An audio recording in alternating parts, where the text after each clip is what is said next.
I'd like to name publicly General Diaz, the former Regional Director of Region 11, General Pagdilao, former Regional Director in CRDO, General Tinio, former QCPD Director. Pagkakatanggal sa serbisyo ang pinakamabigat na parusa sa ngayon ang kinakaharap ng mga aktibong opisyal ng PNP na pinangalanan ni Pangulong Rodrigo Duterte noong Hulyo. Ito ay kung lalabas sa rekomendasyon ng National Police Commission na sangkot sa illegal drug trade ang tinaguriang narco generals. Ayon kay Vice Chairman at Executive Officer Atty. Rogelio Casurao ng National Police Commission, halos tapos na sila sa kanilang investigasyon sa mga high-ranking PNP officials. Tanging ang investigasyon kay Chief Superintendent Bernardo Diaz na lamang ang kanilang tinatapos.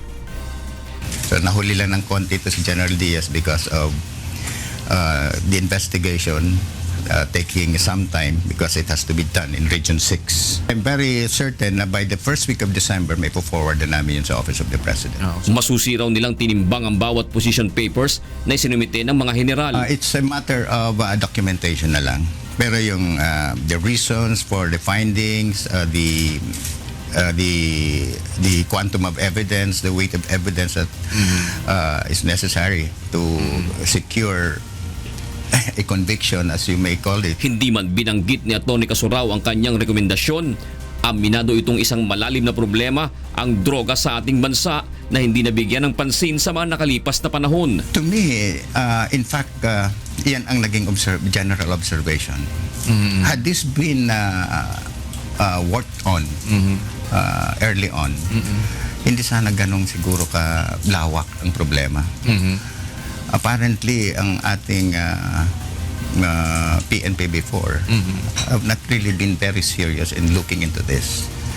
Ngayon lang siguro nagkaroon ng common stand ang ating kapulisan, law enforcement, kaya na-unearth itong mga hidden information. Bukod naman sa mga general na pinangalanan ni Pangulong Duterte, may mga opisyal din ng PNP ang iniimbestigahan na rin. Naniniwala si Atty. Casurao na ang paglaganap ng iligal na droga sa isang lugar ay patunay lamang na may kapabayaan ang isang nanunungkulan na sugpuin ang problemang dapat masolusyonan.